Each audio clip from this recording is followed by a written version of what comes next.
ભારતમાં દૂધમાં સાકરની જેમ ભળી ગયેલા પારસી સમાજે આજે નવરોઝની ઉજવણી અગિયારીમાં જઈને પવિત્ર અગ્નિને પુષ્પ અને સુખડ અર્પણ કરીને પ્રાર્થના સાથે કરી હતી. વલસાડ તેમજ નવસારીમાં પારસી સમાજે 1395માં નવા વર્ષે સૌને શુભેચ્છા પાઠવી હતી.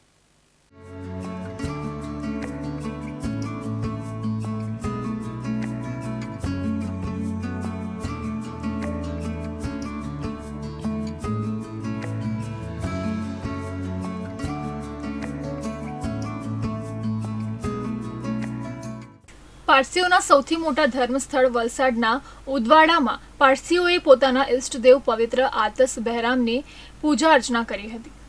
ઉદવાડા પહોંચેલા પારસી બંધુઓએ એકબીજાને નવા વર્ષની શુભેચ્છા પાઠવી હતી.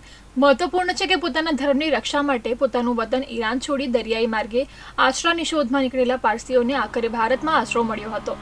ભારતમાં વર્ષો પહેલા ગુજરાતના સંજાણ બંદરે આવેલા પારસીઓ માટે આજનો દિવસ ખુશીઓનો દિવસ છે.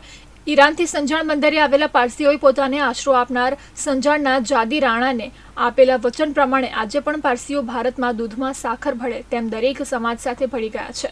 પારસીઓના કેલેન્ડર મુજબ 1395માં નવા વર્ષની શરૂઆત થઈ છે. પારસીઓનું કાશી એવા સૌથી મોટા ધર્મસ્થળ વલસાડનું ઉદવાડા દેશ અને દુનિયામાં વસતા દરેક પારસી માટે સૌથી મોટું પવિત્ર ધર્મસ્થળ છે. આજે ઉદવાડા પહોંચી પારસી બંધુઓએ ઇષ્ટદેવ આતસ બહેરામની પૂજા અર્ચના કરી છે. ત્યારે હું મારા દેશને ખાતર એવી દુઆ ગુજારીશ કે મારો દેશ આત્મનિર્ભર થાય, મારો દેશ આગળ અને આગળ વધતું રહે.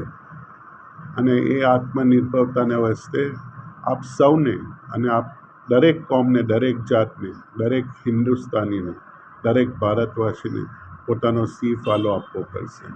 તો જ આપણો દેશ આગળ વધશે અને આપણે આગળ વધીશું. એ જ મારી ઈરાનશા અને દુઆ. પ્રાર્થનાઓ માટે તો અમારામાં એક 3 લાઈન છે: હુમક્ત, હુક્ત, હુવરસ્ત. એનો મતલબ થાય છે good thoughts, good words, good deeds.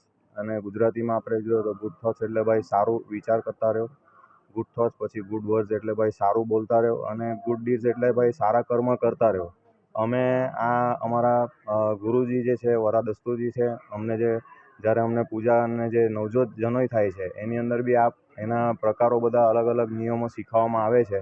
તો હું બધાને એ જ ઈચ્છા રાખું છું અને એ કરું છું ભાઈ ટોટલ બધા સમાજને કે ભાઈ બધાએ આ નિયમ ઉપર ચાલવું જોઈએ. Good thoughts, good words, good deeds, એના હિસાબે ચાલવું જોઈએ બધા.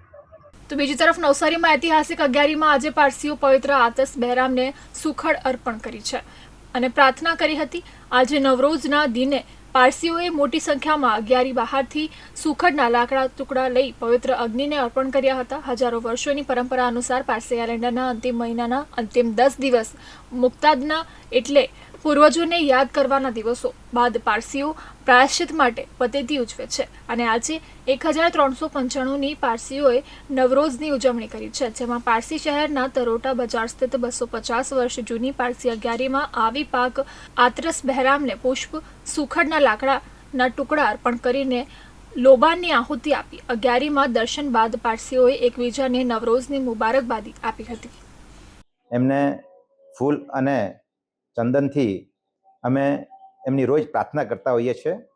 અને એ છેલ્લા 10 દિવસ જે હોય એ 10 દિવસમાં જેમ હિન્દુ લોકો શ્રાદ્ધના દિવસ હોય તેમ પારસી લોકોના પણ આ શ્રાદ્ધના દિવસો જ કહેવાય.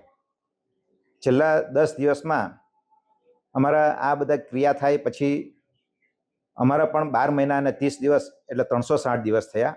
જે 5 દિવસ ખૂટે એ અમારા ગાથાના દિવસ હોય છે. ગાથા એટલે હુનવત, ઉસ્તવત, સ્પેન્તમત, વક્ષત્ર અને વૈસ્તોઈસ.